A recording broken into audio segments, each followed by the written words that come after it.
Samson Derulo.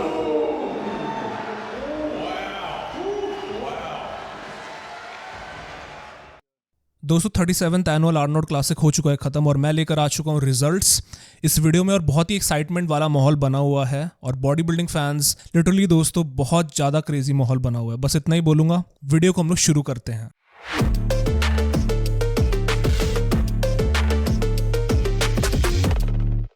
Alright, so hello Insiders, मेरा नाम है असीम और आप लोग देख रहे हो बॉडी बिल्डिंग इनसाइडर। बढ़ते हैं दोस्तों हम लोग अपनी रिजल्ट्स की तरफ। शुरुआत दोस्तों मैं यहाँ पे करना चाहूंगा मेंस ओपन बॉडी बिल्डिंग के साथ और यहाँ पे हमारे विजेता बन जाते हैं डेरिक लंसफर्ड और अपना पहला आर्नोल्ड क्लासिक का खिताब जीत जाते हैं वो। सेकंड प्लेसिंग पर यहाँ पर आते हैं सैमसन दौदा। टॉप 6 के बारे में बात करते हैं। यहाँ पे 6th प्लेसिंग मिलती है हकीम विलियम्स को। 5th प्लेसिंग पर आते हैं विलियम बोनैक। 4th प्लेसिंग पर आते हैं ब्रैंडन करी। 3rd प्लेसिंग पर आते हैं एंड्रयू जैक्ट। 2nd पर सैमसन दौदा और 1st पर डेरिक लंसफर्ड। और इसके बाद बात करी जाए यहाँ पे बेस्ट पोजर अवार्ड की, जो कि था एड कॉर्नी बेस्ट पोजर अवार्ड, वो मिलता है डेरिक लंसफर्ड को। और Franco Colombo most muscular award जो कि दिया जाता है हर साल आर्नोल्ड क्लासिक में, वो मिलता है सैमसन दौदा को। और दोस्तों इसके बाद हम लोग यहाँ पे बात करते हैं कि यहाँ पे ओपन बॉडी बिल्डिंग में किस तरीके से जो है यहाँ पे हमारा रिजल्ट आया है। थोड़ा बहुत हम लोग समरी के अंदर यहाँ पे बात करते हैं। मैं बोलना चाहूँगा कि ये वाला जो कॉन्टेस्ट था बहुत एक्सट्रीमली क्लोज था ये वाला कॉन्टेस्ट। अब आप लोग बोलोगे कि नहीं क्लोज नहीं था, डेरिक लंसफर्ड यहाँ पे जीत रहे थे। जजेस ने यहाँ पे दोनों को अलग से बुलाया और मल्टीपल टाइम्स यहाँ पे कंपैरिजन हुआ है, ना केवल एक बार ना 2 बारी लेकिन 3 बारी इन दोनों को जो है जजेस ने बुलाया और कॉल आउट के अंदर कंपैरिजन करवाया। तो मैं यहाँ पे मानना ऐसा चाहूंगा कि यहाँ पे बहुत ही क्लोज मुकाबला हुआ और अंत में यहाँ पे डेरिक लंसफर्ड ऊपर आते हैं और वो जीत जाते हैं और अपना कमबैक करते हैं, जो कि मेरे हिसाब से मेरे को ऐसा फील होता है कि बॉडी बिल्डिंग में कमबैक करना बहुत ही मुश्किल होता है, बट जब कोई बॉडी बिल्डर करता है तो मैं सही बता रहा हूँ कि फैंस को बहुत ज्यादा जो है अच्छा फील होता है कि एक बॉडी बिल्डर ने एक सेटबैक्स उन्होंने फेस करे थे। जैसे कि डेरिक ने लास्ट ईयर अपना टाइटल गवा दिया था और वो 3rd पर चले गए थे, इवन 2nd भी नहीं आए थे वो। तो सैमसन ने लास्ट ईयर का टाइटल जीता था ओलंपिया में, तो वो रिवेंज लेना, वो बदला लेना इस वाले ओलंपिया में, मुझे लगता है कि वो एक बड़ी बात होती है और वो चीज यहाँ पे डेरिक ने करके दिखाई है। तो मैं शाबाशी देना चाहूंगा यहाँ पे डेरिक लंसफर्ड को। हालांकि हमारे पास स्कोर कार्ड्स इस टाइम पर नहीं आए हैं, जब स्कोर कार्ड्स आएंगे तो हमें मालूम चल पाएगा, क्लैरिटी आ पाएगी कि जजेस ने प्री जजिंग के दौरान किस बॉडी बिल्डर को आगे रखा था और किस हिसाब से उन्होंने जजिंग करी थी फाइनल्स में। इसके बाद मैं यहाँ पे बात करना चाहूंगा कि यहाँ पे फाइनल्स में जजेस ने टॉप 4 कंटेस्टेंट्स को, जो टॉप 4 बॉडी बिल्डर्स होते हैं, चारों बॉडी बिल्डर्स को सेपरेट कॉल आउट के अंदर 2x2 जो कॉल आउट होती है, मतलब 1st और 2nd और 3rd और 4th की कॉल आउट करवाई थी। तो 1st और 2nd की कॉल आउट में बुलाया जाता है डेरिक और सैमसन को और फाइनली हमको वो कॉल आउट देखने को मिल जाती है जो कि मैं सोच रहा था कि हमको प्री जजिंग में क्यों नहीं देखने को मिली। और यहाँ पे फाइनली इन दोनों का डायरेक्ट आपस में कंपैरिजन होता है। डेरिक के बारे में यहाँ पे बोलना चाहूंगा कि उनके जो क्वाड्स थे यहाँ पे उन्होंने वो डिटेल्स मेंटेन करके रखी जो कि प्री जजिंग में हमको देखने को मिली थी। और इवन मैं बोलना चाहूंगा कि जो डिटेल्स थी उनकी प्री जजिंग में और ज्यादा बेटर उनकी फाइनल्स में नजर आ रही थी, मतलब इंप्रूव करके वो आए थे फाइनल्स में। वहीं पर अगर मैं सैमसन के बारे में बात करूं, जो लैक ऑफ डिटेल्स का वो शिकार बने थे इस वाले कंपटीशन में, उनको इस चीज ने मैं बोलना चाहूंगा कि मतलब मात दे दी इस वाले कंपटीशन में। सैमसन का जो हुकुम का इक्का था, जो ओलंपिया में बोलना चाहूंगा कि सैमसन जो थे बिट टाइटर थे, थोड़ा बेटर कंडीशन में थे वो ओलंपिया में। तो हालांकि सैमसन के पास जो था बेटर, मैं बोलना चाहूँ कि वो ज्यादा मसल मास लेकर आए थे, ज्यादा उनकी मसल पॉप कर रही थी even from the Olympia package, but conditioning कहीं ना कहीं वो 5 से लेकर 10% और वर्स हो गई थी फ्रॉम दी ओलंपिया पैकेज। तो ये चीज उनको तंग करी और वो यहाँ पे फेस कर रहे थे better Derrick Lunsford compare to the Olympia. तो बेटर डेरिक लंसफर्ड और थोड़े वर्स्ट कंडीशन के सैमसन दौदा इस वाले आर्नोल्ड क्लासिक में, तो यहाँ पे एडवांटेज मिलता है डेरिक लंसफर्ड को और इस वजह से डेरिक लंसफर्ड यहाँ पर चैंपियन बन जाते हैं। और इसके बाद मैं यहाँ पे बात करना चाहूंगा 3rd और 4th प्लेसिंग के लिए जो कॉल आउट करवाई जाती है वो होती है एंड्रयू जैक्ट और ब्रैंडन करी के बीच में। और इन दोनों के बीच में जो कॉल आउट होती है, मैं यहाँ पे बोलना चाहूंगा कि कंप्लीटली डिफरेंट फिजिक्स। अगर आप देखोगे तो एंड्रयू जैक्ट की फिजिक ज्यादा हाइट में वो बड़े बॉडी बिल्डर हैं, स्ट्रक्चर उनका एकदम अलग है। बट ऑल एंड ऑल अगर मैं बात करूँ तो ब्रैंडन के पास वो क्वालिटी मसल नहीं रही है जो कि हम लोग पहले देखा करते थे। 2020 की बात कर लो या 22 का आर्नोल्ड क्लासिक जब उन्होंने जीता था, या 2019 का आर्नोल्ड क्लासिक जब ब्रैंडन ने जीता था, वैसी वाली क्वालिटी ऑफ मसल हमको अब नहीं देखने को मिलती है ब्रैंडन की तरफ से। वहीं पर अगर मैं एंड्रयू जैक्ट के बारे में बात करूँ तो मोनालिसा ऑफ बॉडी बिल्डिंग उनको बुलाया जाता है। एंड्रयू जैक्ट की फिजिक के बारे में अगर मैं बात करूँ तो ही वॉज अमेजिंग। उनका structure one of the best structures है इस टाइम पर IFBB में, बॉडी बिल्डिंग में। बट द थिंग इज कि Mona Lisa of body building was not conditioned. इस वाले शो में मैं बोलना चाहूंगा कि अगर एंड्रयू जैक्ट इस वाले शो में, अगर मोनालिसा ऑफ बॉडी बिल्डिंग अगर कंडीशनड होकर आती है, अगर बेस्ट अगर अपना पैकेज लेकर आती है in terms of conditioning with that same structure और मसल मास, तो मुझे ऐसा फील होता है कि वो आज आर्नोल्ड क्लासिक चैंपियन बन चुके होते। इसमें कोई दो राय नहीं है। हम सब लोग एंड्रयू जैक्ट को सक्सीड करता हुआ देखना चाहते हैं because he carries one of the best structures. और मैं जानता हूं कि बहुत लोग एक बेटर स्ट्रक्चर जो है प्रेफर करते हैं बॉडी बिल्डिंग में, बट वो कंडीशनिंग उनको लेकर आनी पड़ेगी। उनके पास अगर वो कंडीशनिंग ही नहीं होगी और वो सेपरेशन नहीं होगी और वो मसल मेच्योरिटी नहीं होगी, तो मुझे नहीं फील होता है कि वो आज के दिन जीतना डिजर्व करते थे। तो उनको मिलती है थर्ड प्लेसिंग और वेल डिजर्विंगली वो थर्ड प्लेसिंग यहाँ पर लेकर आते हैं। And I am fan of Andrew Jacked physique, मैं हमेशा से ऐसा बोलता हुआ आया हूँ। और मैं यहाँ पे बोलना चाहूँगा कि जो वाइब थी ना इस बार आर्नोल्ड क्लासिक की ओपन बॉडी बिल्डिंग में, इट वाज अमेजिंग।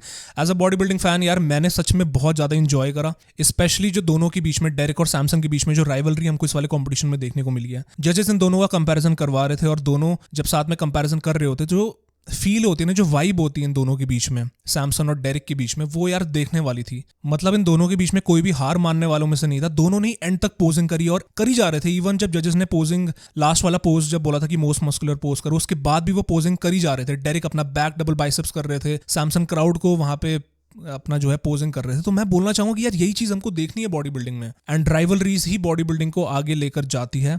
इसके बाद दोस्तों मैं कुछ बात करना चाहूंगा बॉडी बिल्डर्स के बारे में, जैसे कि कार्लोस थॉमस जूनियर के बारे में। बहुत इनकी हाइप बनी हुई थी कि इनकी अपडेट्स जो थी काफी इंप्रेसिव अपनी अपडेट्स से दिखा रहे थे, बट अनफॉर्चुनेटली जब शो के बारे में बात आती है, जब स्टेज पर इनकी परफॉर्मेंस निकल कर आती है, वो इतनी ज़्यादा शानदार नहीं थी। ऐसा लग रहा था कि क्वालिटी मसल वो होल्ड नहीं कर रहे हैं, बहुत बहुत विथ उनकी नज़र आ रही थी, साइज में काफ़ी चौड़े वो नज़र आ रहे थे, बट द क्वालिटी मसल जो थी ना, जो सेपरेशन थी, वो बिल्कुल भी नज़र नहीं आ रही थी कार्लोस की फिजिक पर। और ऐसा लग रहा था क्वाइट ऑनेस्टली कि वो पानी पीकर जो है स्टेज पर चढ़ गए हैं। तो ये इनका कुछ इंप्रेशन मेरे को लगा कार्लोस थॉमस जूनियर की फिजिक के बारे में। बोनैक के बारे में बोलना चाहूँगा कि बोनैक एक डिसेंट फिजिक को लेकर आए थे, हालांकि अब वो वाली क्वालिटी नहीं रही है जो कि वो 2018-19 में लेकर आया करते थे या 2017 में वो लेकर आया करते थे।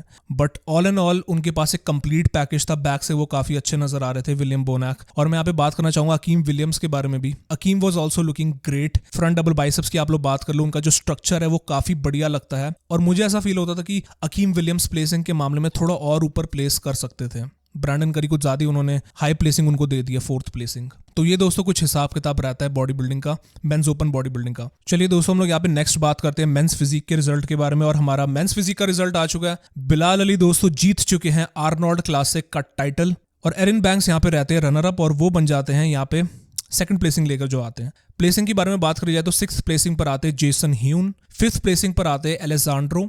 इनकी भी फिजिक मुझे काफी बढ़िया लग रही थी, was a very tall body builder, बढ़िया स्ट्रक्चर था इनका भी। 4th प्लेसिंग पर आते हैं इमैनुअल कोस्टा, 3rd प्लेसिंग पर आते हैं डियोगो मॉन्टेनेग्रो जो कि अपना टाइटल नहीं डिफेंड कर पाए इस साल अनफॉर्चुनेटली। 2nd पर ई बैंक्स, 1st पर बिलाल अली। दोस्तों बात हो रही थी, जब अपडेट्स के बारे में बात हो रही थी, मैंने बोला था कि बिलाल अली, एरन बैंक्स और डियोगो के बीच में टॉप 3 का कंपैरिजन होने वाला है या होगा इस वाले आर्नोल्ड क्लासिक में, और वही चीज हमको देखने को मिली बिलाल अली, ई बैंक्स और डियोगो के बीच में। और यहाँ पे मैं तारीफ करना चाहूंगा अली की फिजिक के बारे में, बिकॉज यहाँ पे कंपैरिजन की बात करूँ तो यार फ्रंट साइड से मैं बोलना चाहूंगा कि लिटरली कोई भी कंपैरिजन नहीं है। Ali was light years ahead from the front.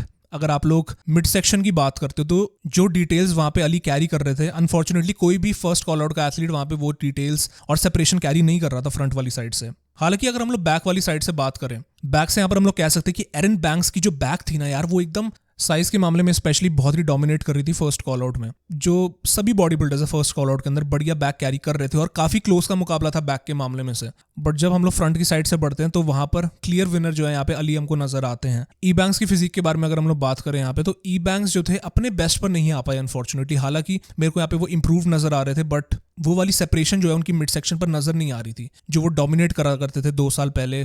अब वो एरन बैंक्स हमको नहीं देखने को मिले इस वाले शो में। इवन अगर मैं यहाँ पे डियोगो के बारे में बात करूँ तो डियोगो की फिजिक यहाँ पे मुझे ऐसा फील हुआ कि काफी डिप्लीटेड वो नजर आ रहे थे। उनकी फिजिक जो है ना, उनकी फ्रंट, खासकर उनके डेल्ट्स, आर्म्स या बात कर लो चेस्ट, वो चीजें ना पॉप नहीं कर रही थी जो कि अली की क्लियरली पॉप कर रही थी और इवन बेटर कंडीशनिंग के साथ वो आए थे। तो मुझे ऐसा फील होता है कि फ्रंट वाली साइड से तो कोई कंपैरिजन था नहीं। डियोगो इस वजह से अपना टाइटल हार गए इस वाला आर्नोल्ड क्लासिक का। डिप्लीटेड वो आए, कोई सेपरेशन उनके, मैं बोलना चाहूंगा कि उनके एब्स इतने ज्यादा क्लियरली विजिबल नहीं हो रहे थे। और यही चीजें जो है लैक ऑफ डिटेल्स की वजह से यहाँ पे डियोगो मॉन्टेनेग्रो हार गए और लैक ऑफ फुलनेस की वजह से वो हार गए अपना टाइटल। दोस्तों अली ने यहाँ पे एक हिस्ट्री क्रिएट करी है और मुझे लगता है कि वो यहाँ पे एक बहुत ही बढ़िया मोमेंटम लेकर जाएंगे आपने आगे आने वाले शोज में, जो कि पिट्सबर्ग और न्यूयॉर्क के अंदर उन्होंने compete करना है। देखते हैं वो compete करते हैं कि नहीं करते हैं, बट उनका प्लान है compete करने का। एंड देन मिस्टर ओलंपिया में वो रायन टेरी को चैलेंज करेंगे। अली का दोस्तों ये मेरे को one of the best packages में से एक लगा।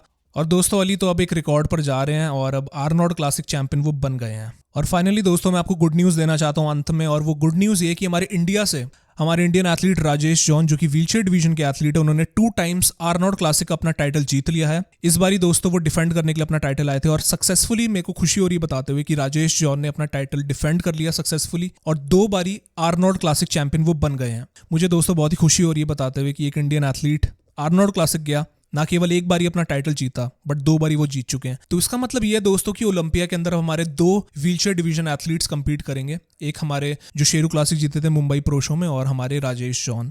और फिजिक दोस्तों बहुत ही वो बढ़िया यहाँ पे लेकर आए थे। आई मीन ज़्यादा बड़ा उनका पैकेज था जो कि लास्ट ईयर से अगर मैं कंपैरिजन करूँ तो। And all in all congratulations to Rajesh John. बस दोस्तों यही था आर्नोल्ड क्लासिक का हमारा रिजल्ट और रिव्यू। और अंत में बोलना चाहूँ कि यार आर्नोल्ड क्लासिक वालों की तारीफ करनी पड़ेगी। सबसे पहले तो फ्री की लाइव स्ट्रीम, उसके साथ $5 लाख दिया जा रहा है यहाँ पे विनर को आर्नोल्ड क्लासिक के। तो यार आर्नोल्ड क्लासिक ना अपग्रेड करता जा रहा है हर साल और अपने आप को ना टाइम के साथ ढाल रहा है। वही चीज ओलंपिया के अंदर हमको देखने को मिलती है। अगर वो भी लाइव स्ट्रीम फ्री करके दिखाएं, फ्री नहीं तो कम से कम बढ़िया क्वालिटी के अंदर करके दिखाएं, तो मुझे लगता है कि ओलंपिया भी फिर कुछ हम लोग उस चीज को मानेंगे। बट आर्नोल्ड क्लासिक लिटरली मैं बोलना चाहूंगा कि फैन फेवरेट कॉम्पिटिशन बनता जा रहा है। बिकॉज लाइटिंग से लेके प्रोडक्शन तक जो बॉडी बिल्डिंग की जो क्वालिटी है ना, जो क्वालिटी वाला शो हमको देखने को मिलता है वो आर्नोल्ड क्लासिक वाले करके दिखा रहे हैं। तो यार ये वाली तारीफ तो करनी बनती है। और इस बार पहली बार मेरे को डिफरेंट टाइप ऑफ एमसी भी देखने को मिले, जो कि बॉब चिक हर साल एमसी करा करते हैं बॉडी बिल्डिंग शोज आर्नोल्ड और ओलंपिया। इस बार आर्नोल्ड क्लासिक में डिफरेंट एमसी इन्होंने चूज करे, हालांकि मेरे को उनका नाम नहीं मालूम है बट उन्होंने भी बहुत ही बढ़िया जॉब करी। ऑल इन ऑल 2025 का आर्नोल्ड क्लासिक बढ़िया रहा है। बस हमको देखना पड़ेगा कि आगे जाके क्या अब करते हैं, जो हमारे अपडेट्स वगैरह आती है उसके अंदर हमको अब और जानकारी जो मिलती है आपको दोस्तों मिलती रहेगी। तो बस इतना ही बोलूँगा कि आप लोग स्टे ट्यून्ड रहिए वीडियोस के लिए। एंड मैं आप सभी लोगों को मिलता हूँ अगली वीडियो के साथ। Thank you for watching the video. दिल से शुक्रिया। मैं आप सभी लोगों को मिलता हूँ अगली वीडियो के साथ। तब तक के लिए अपना ख्याल रखिए। Till then take care and bye bye.